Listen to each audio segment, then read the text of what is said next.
Comment il s'appelle? Kanté, N'Golo, Kanté, Maestro, Kipembe, le mec a complètement fumé. Mais que se passe-t-il? Moi, j'étais là, posé tranquille, je m'étais spoil rien du tout, je ne savais rien. J'étais tranquille comme ça, voilà, en train de chômer un petit peu. Et là, qu'est-ce que j'entends? N'Golo Kanté est appelé en équipe de France. J'espère que vous allez bien, les gars, les amis, tout le monde. On se retrouve pour évoquer la liste officielle des Bleus pour l'Euro 2024, mais une liste où il y a quand même des joueurs, on va en parler les amis, Bradley Barcola, je suis très heureux, on en parlera. Mais N'Golo Kanté, alors, voilà, on va essayer de réfléchir dans cette vidéo, je vous donnerai mon avis sur cette liste. Pour moi, il y a des absents, bon, on sait comment fonctionnent Deschamps, on va en parler tranquillement. Mais la question que je suis obligé de vous demander, posée d'un coup, N'Golo Kanté, en équipe de France, c'est pourquoi? Est-ce que c'est pour qu'il soit titulaire? De ce que j'ai entendu, il fait vraiment une bonne saison à Al-Ittihad en Arabie Saoudite. Mais bon, c'est Al-Ittihad. Est-ce que c'est pour le groupe? Bon, on sait que voilà, Didier Deschamps a créé cette mentalité, le groupe, le vestiaire, c'est extrêmement important, machin. Mais N'Golo est appelé. Bon, il y a... Je pense à certains joueurs, on va... En vrai, je commence comment cette vidéo? Je sais même pas. J'ai quand même envie de rendre hommage à certains joueurs où je suis très content qu'ils arrivent. Mais bon, en soi, N'Golo, bon, je pense comme beaucoup, moi, c'est un joueur que j'aime énormément, qui nous a fait rêver, qu'on aime. Merci N'Golo, on t'aime, tu es une légende. Mais le comeback, la surprise du chef, je comprends pas, The Last Dance pour N'Golo, c'est assez dingue, vraiment. J'ai envie de revenir, voilà, sur certains joueurs. Forcément, je l'ai vu. Ah là là là là, mon cher Bradley, oh là là. Mais je sais que les Lyonnais, voilà, ne l'aiment pas forcément, enfin, pas tout le monde, mais par rapport à la trahison, on va dire, entre guillemets. Mais waouh, franchement, Bradley Barcola, je suis tellement content pour lui parce qu'il mérite. Et je dis pas ça parce que c'est un joueur parisien, honnêtement. Il est juste fort au football. Merci à toi, Bradley. Et pourquoi pas Bradley qui a une petite carte à jouer à 7 €, je ne sais pas. Bon, pour moi, quand même, Kylian sera très ailier gauche, donc on verra bien. On sait que Bradley peut jouer aussi sur le côté droit. Bon, apparemment, voilà, ça c'est... Enfin, apparemment, Coman et Tchouaméni sont officiellement appelés. Dans l'absolu, ce sont deux top joueurs. Tchouaméni, c'est un des meilleurs à son poste au monde, il n'y a pas de problème. Mais oui, c'est vrai qu'ils sont toujours en blessure, on ne sait pas trop. On espère qu'il se rétablit. Je pense qu'on va avoir besoin d'eux. Après, évidemment, ah là là, l'histoire, je sais que c'est un joueur très aimé. Giroud, appelé à 37 ans. Bon, encore une fois, on sait pour le groupe, machin. Maintenant, il faut qu'on évoque les absents parce que oui, pour moi, il y a des absents. Mais avant d'évoquer les absents, je suis obligé. Et vous allez voir, voilà, j'essaie d'être honnête. Je ne vais pas cracher autour du pot, machin, ça ne veut rien dire. Mais voilà, on va évoquer les joueurs parisiens sélectionnés. Alors, il y a évidemment Dembélé qui est évidemment sélectionné. Bon, Kylian Mbappé n'est pas présent, mais... On sait que c'est encore un joueur du PSG, Barcola. Et on a évidemment, et ça c'est assez dingue, Kolo Muani. Warren Zaïre-Emery évidemment sélectionné. Mais voilà, je vais être très honnête avec vous et c'est pour ça que, comment vous dire, Deschamps, réellement, il ne fait pas ses listes en fonction simplement du critère sportif. Parce que sinon, on va maintenant évoquer les absents. T'as des mecs comme Malo Gusto. Je comprends pas pourquoi il n'est pas sélectionné. Alors je peux comprendre, ok, on suit pas trop le championnat anglais pour certains, mais il fait une saison de porc, honnêtement. Michael Olise, bon... Encore, on me dit, allez, vas-y, il est en train de percer à peine. Ok, mais un joueur exceptionnel cette saison, Alexandre Lacazette, n'est pas sélectionné. Ça prouve que Deschamps ne se base pas que sur le critère sportif. Et honnêtement, les amis, voilà, je vais être 100% honnête avec vous. Je supporte le Paris Saint-Germain, mais Randal Kolo Muani, appelé en équipe de France pour jouer l'Euro 2024, je ne vais pas dire que c'est une aberration, mais par contre, je peux dire sans aucun problème que c'est chaud au niveau de la performance, au niveau de la saison en fait de Kolo. Parce que dans l'absolu, en fait, Kolo Muani est très particulier. Ce n'est pas un mauvais joueur. Il faut, je pense que les gens quand même assez lucides le savent. Kolo Muani est fort au football. Le truc, c'est qu'au PSG, pour moi, il n'a pas du tout digéré son transfert. Il n'a pas été mis dans les bonnes dispositions et surtout que à Francfort, où il était extrêmement fort, eh bien, Kolo était vraiment dans une équipe de contre, de transition, où il pouvait faire, on va dire, exploser ses qualités, la vitesse, tout ce que tu veux, machin. Au PSG, c'est plutôt une équipe de possession, et il n'a jamais vraiment appris à jouer comme ça. On a vu les limites du joueur. En tout cas, bon, peut-être qu'il va un peu mieux, être un peu mieux, voilà. La saison prochaine, on ne sait pas. Donc, dans l'absolu, ok, il est bon, c'est un bon joueur en équipe de France. Bon, voilà, si l'équipe de France est vraiment une équipe d'attaque rapide de contre et tout, on va en parler dans une vidéo plus en détail. L'Euro pour l'équipe de France, est-ce qu'on y croit, est-ce qu'on n'y croit pas? Je vous pose la question. Je vous avoue que j'ai envie d'y croire. Je trouve qu'il y a quand même des équipes qui sont bonnes, qui sont très bonnes, qui ont bien progressé. Je trouve pas qu'on a drastiquement progressé que ça. Après, oui, on a un effectif de port. Maintenant, on verra. Mais Kolo, voilà, pour moi, il a été pris parce que le groupe, parce qu'il a déjà été là, parce que voilà, il s'entend bien, machin, l'ambiance dans le vestiaire. Mais si on compare sur cette saison, oui, c'est une catastrophe, c'est une catastrophe. Maintenant, oui, dans l'absolu, c'est toujours un joueur qui a des grosses qualités. Mais voilà, effectivement, les amis, je suis obligé de penser à Alexandre Lacazette qui, comme la saison précédente, sort une saison de porc. Une saison de porc, il n'y a pas d'autre mot. Lacazette est un des symboles lyonnais, de la rédemption lyonnaise. Honnêtement, si on est objectif à 100%, bon, qui sont les meilleurs attaquants de pointe, attaquants de surface, qui sont les meilleurs avant-centres de l'équipe de France français actuellement? Lacazette entre largement parmi les débats des meilleurs, et si ce n'est le meilleur. Alors peut-être que j'en oublie, je suis désolé, voilà, Marcus Thuram, il fait une top saison à l'Inter, mais bon, il joue dans un poste assez spécifique avec Lautaro Martinez. Mais oui, Lacazette, sportivement parlant, il aurait mérité, et surtout que Lacazette, c'est un joueur qui fournit des efforts monstrueux, même défensivement. Voilà, c'est vrai que si on regarde Lacazette, bah, pour un avant-centre, il a quand même des stats plutôt bonnes défensivement, mais voilà, c'est honnêtement un joueur assez complet, qui a du vert à peu près partout. C'est, on va dire, moyen plus, voire bon, même très bon sur beaucoup d'aspects. Au niveau des tirs, de la finition, c'est top.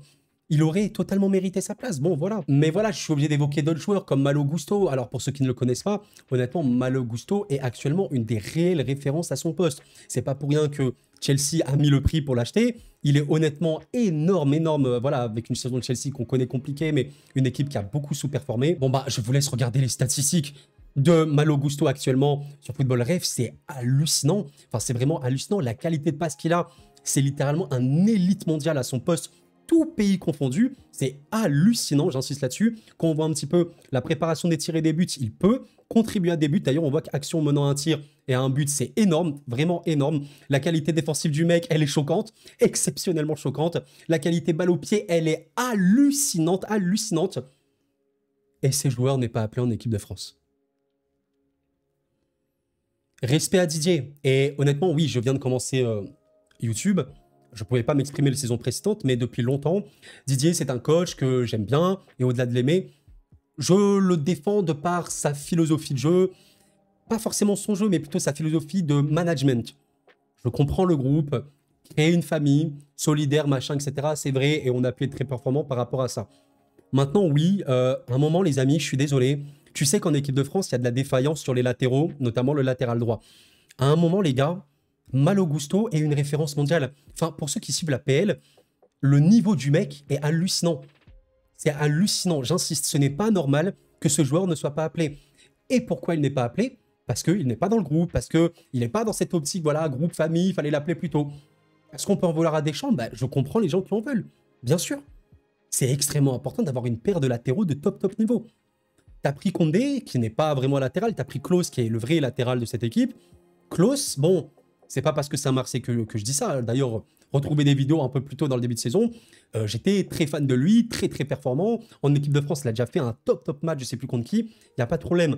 Maintenant, Klose, depuis quelques mois, ça me paraît chaud. Voilà, honnêtement, ça me paraît quand même chaud. Alors, ok, il aurait pu être appelé. Il n'y a pas de problème, mais prends aussi Gusto. Mais attention les amis, je ne dis vraiment pas que Klose est un mauvais joueur, loin de là. Moi, je considère qu'un Klose qui est bon, qui est très bon en forme, c'est un joueur de top niveau. Vous me dites Jonathan Klose, il joue par exemple dans un top club allemand, je ne serais pas choqué particulièrement, parce que c'est un joueur avec des qualités énormissimes, qui honnêtement, vous savez, il y a des joueurs, tu te dis, est-ce que c'est des plus-values? Klose est une plus-value. Maintenant, voilà, je me fie par rapport aux résultats récents. Oui, c'est compliqué.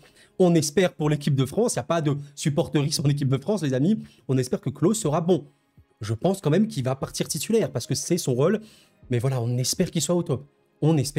Sincèrement. Bon, j'ai envie de venir à un joueur, bon, voilà, qui n'allait pas forcément être appelé, on le sait, mais qui est honnêtement super bon actuellement. Michael Olise, je suis désolé si jamais je ne prononce mal, qui joue actuellement à Crystal Palace. Bon, bah, en tant que milieu offensif, slash ailier, enfin en tout cas, un rôle assez offensif.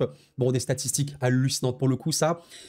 J'en veux peut-être un petit peu moins pour Didier Deschamps de ne l'avoir pas pris. Pour une simple bonne raison, c'est qu'offensivement, il y a beaucoup de qualité. Même au niveau des milieux, tu sais que tu aimes souvent des milieux très équilibrants, pas forcément très giga offensifs. Donc voilà.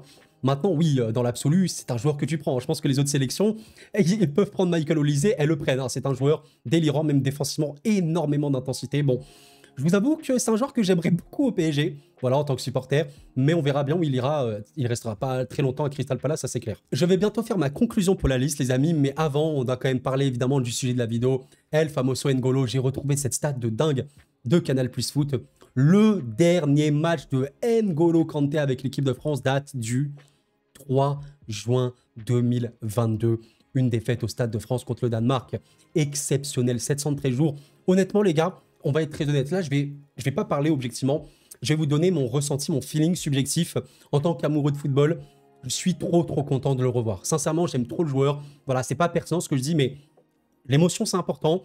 J'aime N'Golo. J'ai rêvé avec N'Golo, même en club, quand il a gagné la Ligue des Champions. Je l'ai kiffé en équipe de France. Voilà, N'Golo, je pense que tout le monde l'aime. Voilà, ça me fait rêver de le revoir. On aime son sourire. Il va être avec cette nouvelle génération. Merci, on l'aime trop. Maintenant, voilà, le kiff, il est là. Il est réel, il est présent. Maintenant, est-ce que c'est pertinent? Voilà, c'est compliqué. Au milieu de terrain, qui tu aurais pu prendre de plus? Bon, il y a plein de milieux. Moi, je considère que ça peut être cool, ça peut être bien. C'est pas un joueur qui va servir de poids mort parce que de toute façon, on sait que en Euro, dans les grandes compétitions comme ça, il y a souvent 3 joueurs au milieu de terrain qui vont, enfin, quand tu joues un milieu à 3, évidemment, qui vont jouer tout le temps, tous les matchs. Et voilà, là, je pense qu'en équipe de France, tu auras quoi? Tchouaméni, Kamavinga, Rabiot, qui sembleraient être les 3 titulaires. Ils vont jouer absolument tous les matchs. Warren Zaïre-Emery, peut-être il va rentrer dans la rotation avec N'Golo. Mais ce que je veux dire par là, c'est qu'il n'y a pas de rotation. À part si tu as 6 points au bout de 2 journées, tu joues le 3e match. Mais après, ça ne change jamais normalement. Donc N'Golo, pour moi, il aura un rôle vraiment dans le vestiaire. Vous savez, un peu le calme de l'ancien qui va apporter, qui va tranquilliser. Voilà, maintenant, oui, bon, c'est pas non plus le truc qui va jouer le plus, mais je pense que c'est pour ça. Après, encore une fois, moi, je n'ai pas vu, je peux pas dire, mais il a fait apparemment une vraie bonne saison avec Al Ittihad. Ça vaut ce que ça vaut. CR7, il fait des saisons de malade mental là-bas. Il est très vieux, ça vaut ce que ça vaut. Bon, vous me dites un petit peu votre avis concernant N'Golo. Mais ouais, avant de revenir sur la liste finale, les amis, vous voyez que j'avais évoqué 3 absents que sont Lacazette, Michael Olise, notamment Malo Gusto. Bon, voilà, Fabrizio Romano, il met encore une couche sur beaucoup d'absents potentiels. Simakan, bah honnêtement, ouais, il fait quand même des saisons de fou maintenant en Allemagne. Il peut totalement venir là. Todibo, bah regardez la saison de Todibo avec Nice, s'il vous plaît. Il est délirant. Disasi, ouais, ok, je peux comprendre totalement. Gendouzi, bon, honnêtement, même si c'est un ancien Marseillais, il a plutôt fait une vraie saison. Bref, il y en a beaucoup. L'effectif, comment vous dire, le vivier de l'équipe de France, il est débile. Il est débile. Donc oui, Deschamps peut pas prendre tout le monde. Maintenant, ouais, peut-être qu'on aurait aimé d'autres joueurs, machin. Écoutez, maintenant, je vais vous donner mon avis sur la liste. Bon, dans l'absolu, c'est vraiment une liste que je trouve très bonne. Mon avis subjectif par rapport à Warren Zaïre-Emery notamment et Barcola, bah, c'est beaucoup de plaisir, beaucoup de fierté. C'est 2 jeunes du club, même très jeunes concernant Warren. Très content. Maintenant, voilà, je suis lucide. Warren, avec un super bon début de saison, depuis 4 mois, c'est très compliqué. Je pense pas qu'il jouera complètement. C'est vrai que c'est bizarre parce que quand on remonte un petit peu, Warren, il partait dans une optique d'être titulaire à l'Euro. Maintenant, voilà, il y a Tchouaméni qui est excellent. S'il va revenir, il va être monstrueux. Kamavinga, j'ai besoin d'en parler ou pas, non? Et Rabiot, bah, je sais pas si vous avez suivi la Juve. La Juve est très forte, notamment avec un très bon Rabiot. Ça me paraît être le milieu assez logiquement titulaire. Et évidemment, pour Bradley, peut-être qu'il aura un rôle mineur parce que, bon, j'imagine vraiment Didier Deschamps être en mode Mbappé, Giroud, Dembélé, du très classique. Maintenant, attention, Giroud est vieillissant, machin, on sait pas trop. Est-ce qu'il va vraiment faire la même compo que Luis Enrique, Barcola, Dembélé, Mbappé en faux neuf, pointe, machin? Est-ce qu'on a vraiment envie de voir ça? Est-ce que Thuram va jouer?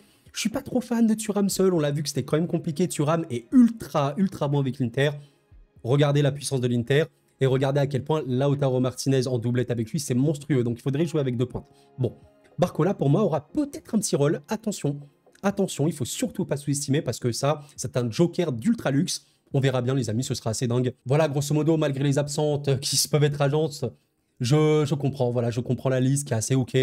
Maignan devrait être titulaire. Au niveau des défenseurs, j'aurais trop kiffé voir Malo Gusto. Même Todibo, mais voilà, grosso modo, c'est bien. Ah, Mendy, j'en ai pas parlé. J'ai failli oublier Ferland Mendy, c'est vrai, purée. J'ai totalement oublié de parler de Mendy. Bon, on va quand même évoquer Mendy rapidement. Bien sûr que c'est logique, c'est totalement mérité. On rappelle que Mendy c'est un latéral assez spécifique parce que c'est un latéral très défensif. Et on sait que dans le football actuel, il y a beaucoup de latéraux qui se projettent énormément. Il peut le faire, mais oui, défensivement, c'est un rock. Alors, je sais, je prévois certains commentaires. Je sais que Ferland Mendy, il y a eu des choses avec la justice et tout. En l'état, il y a toujours présomption d'innocence, etc. Je ne sais même pas où ça en est. En tout cas, bon, voilà, ça, Je ne peux rien dire, les amis, ce n'est pas de mon ressort. Mais si on parle football, de manière, oui, c'est logique qu'il y soit. Il est très, très, très, très, très bon. Est-ce qu'il partira titulaire à l'Euro?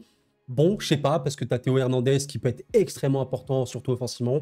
On verra bien en fonction des styles, mais ok, Ferland, ça me paraît assez ok. Donc ensuite, voilà, Koundé, ok, bon, avec le Barça, c'était un peu compliqué, mais en soi, il peut être très, très, très bon. Cette saison, en vrai, ça allait mieux, je trouve. Il faut qu'il joue à son poste, quoi, tout simplement.